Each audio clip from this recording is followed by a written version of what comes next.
Alors, on a interrogé du mois d'octobre 2020 au mois de novembre 2020 29 institutions,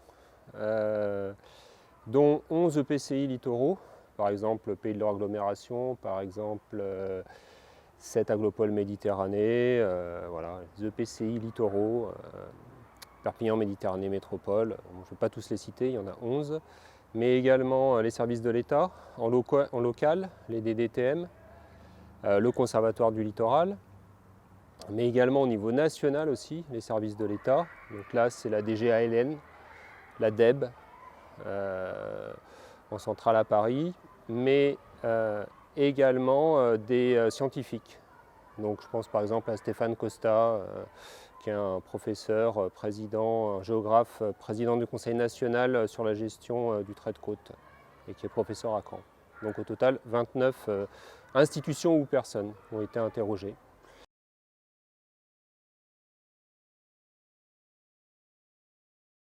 Alors c'était basé sur un entretien semi-directif, donc on avait une grille basée autour de 4 questions. Quels étaient les enjeux sur le littoral pour eux, donc risques, contraintes, points durs, voilà, les enjeux en lien avec le changement climatique, quoi.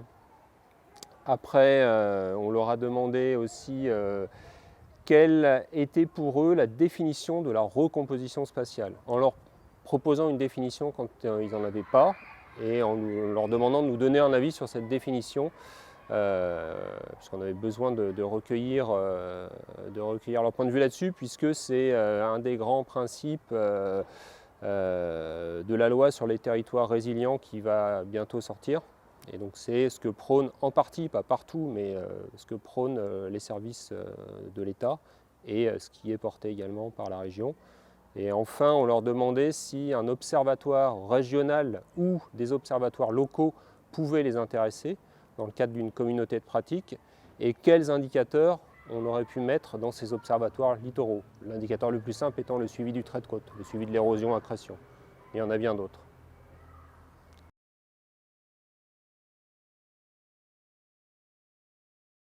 Il faut savoir que déjà historiquement, l'EID était bien connu de la région et de l'État, puisqu'on a participé au CPR Littoral 2007-2013 à hauteur de 625 000 € pour un volet d'études autour de la thématique stratégie d'adaptation.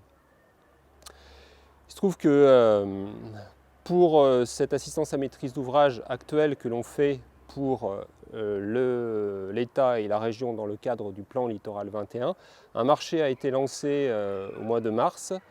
On s'est mis sur les rangs, on s'est associé à d'autres, notamment des universitaires, pour répondre à ce marché, et on a été lauréat donc, de ce marché au mois de juin. En septembre on a été lauréat, et l'étude a commencé donc en septembre 2020. Donc on voit bien à travers de cette étude que l'EID reste un acteur incontournable dans le domaine du littoral, que nous avons des connexions fortes donc, avec l'État et la région.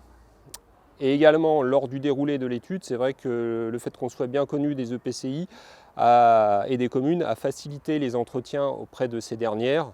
On a déjà les contacts et les portes d'entrée s'ouvrent plus facilement. Les gens parlent de manière un peu plus libre sur les thématiques en lien avec l'Observatoire du littoral. Les élus et les collectivités nous font confiance.